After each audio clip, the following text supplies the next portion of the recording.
यामिधां देवगणा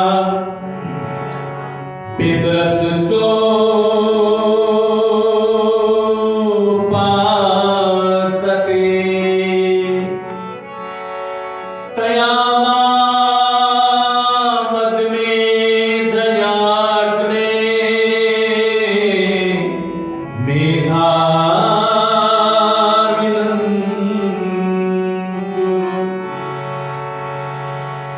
नमो वेद विद्या की प्रकाश करता, नमस्कार अज्ञान के नाश करता,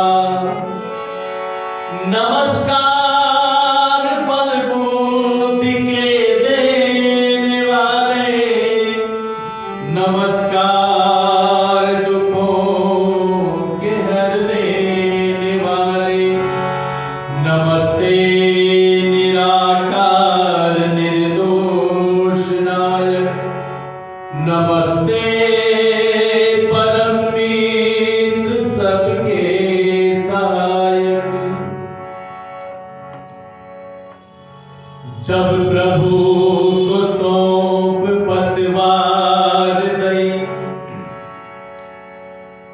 जब प्रभु को सौंप पतवार दई, तो फिर नाव की चिंता क्या करना। जब मरहमे उनके हाथों में है, तो फिर घाव की चिंता क्या करना। जब रक्षक प्रभु को बना लिया, तो फिर बचाव की चिंता क्या करना। जब गोद में उनकी बैठ गए, तो किसी चाह की चिंता क्या करना। जब गोद में उनकी बैठ गए, तो किसी चाह की चिंता क्या करना।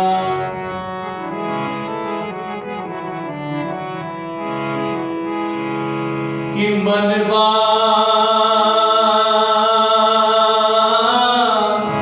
ओ में सिमर दीन रेना, मनवा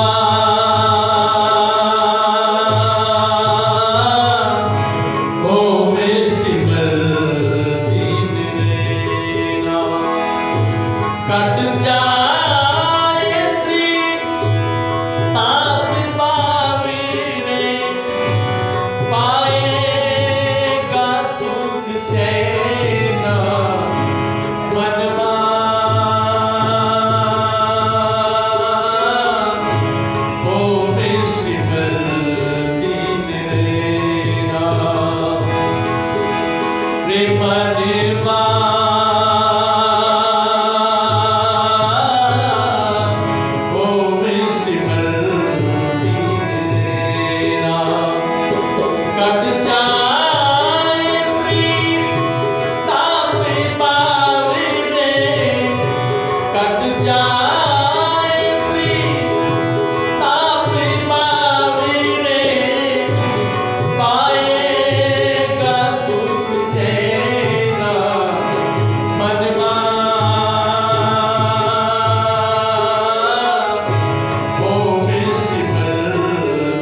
अजर अमर अभी चले अविनाशी, अजर अमर अभी चले अविनाशी, अंतर्यामी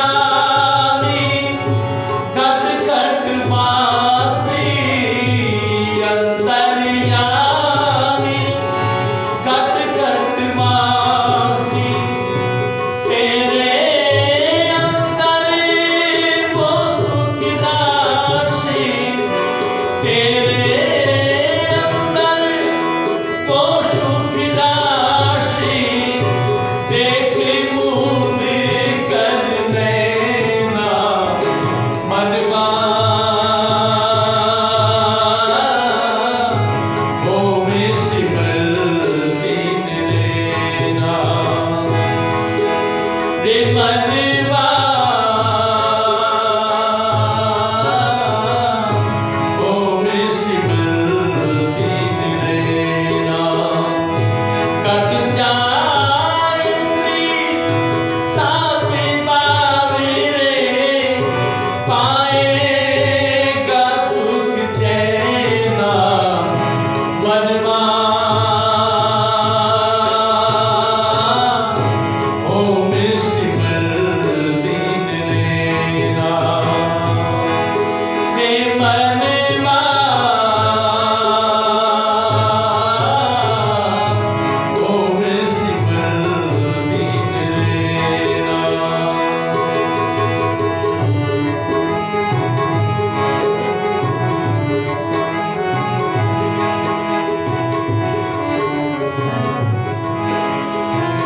जीवन के स्वर ताले मिलाकर, जीवन के स्वर ताले मिलाकर, मन मंदिर में ज्योत जलाकर, जीवन के स्वर ताले मिलाकर, मन मंदिर में ज्योत जलाकर, उस प्रियतम का, उस प्रियतम से प्रीति लगाकर, उस प्रियतम से प्रीति लगाकर, हे बोले मधुर मुख पैना मनवा, ओ में सिमर दीन लेना रे मनवा, ओ में सिमर दीन लेना, कट जाए ताप पावे रे, कट जाए ताप पावे रे, पाएगा सुख चैना मनवा, ओ में सिमर दीन लेना रे मनवा, ओ में सिमर दीन लेना। सहज किनारा मिल जाएगा, सहज किनारा मिल जाएगा, परम सहारा मिल जाएगा, परम सहारा मिल जाएगा, प्रियतम प्यारा मिल जाएगा, प्रियतम प्यारा मिल जाएगा, धुन में उसी की तू रहना मनवा, ओ में सिमर दीन लेना रे मनवा,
परमपिता परमात्मा का धन्यवाद करने के पश्चात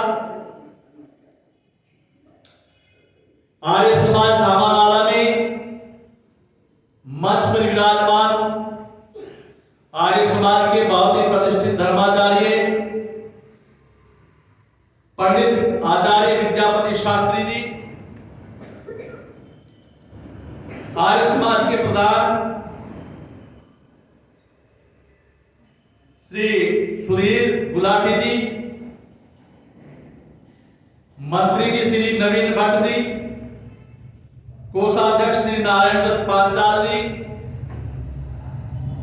प्रातःकालीन सभा में उपस्थित सभी धर्मिष्ठ बंधुओं, वंदनीय पूजनीय मातृशक्ति, राष्ट्र की मुस्कान प्यारे प्यारे बच्चों,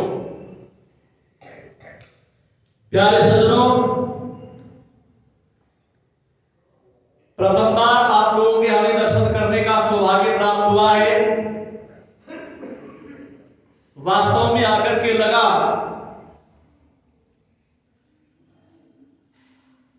कि यहां पर बहुत बड़े बड़े आयोजन होते हैं और वेद शास्त्रों का प्रचार प्रसार होता है। आइए मैं थोड़ा सा निवेदन आप लोगों के सामने करता चलूं।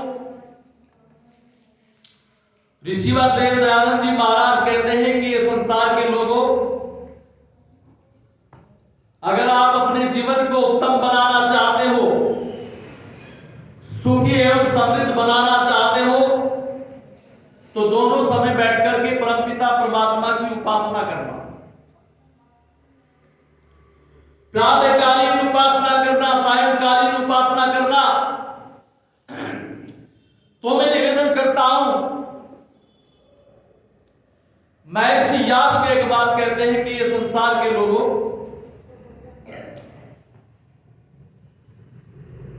जीवन को सुखी बनाना चाहते हो तो आप एक काम अवश्य किया करो। शतम विहाय बहुतव्यम, सहस्रम स्नानम आचरे, लक्षम विहाय दातव्यम, कोटि त्यक्त्वा हरिम भजे। अगर आपके पास 100 काम करने के लिए हो, 100 कामों की लिस्ट आपके सामने हो, ये 100 काम हमें संपन्न करने हैं, और भोजन की थाली आपके सामने हो, भोजन का समय हो, तो उन 100 कामों को छोड़कर के पहले आप भोजन कीजिए। फिर अगली बात कही है सहस्रम स्नानम आचरे।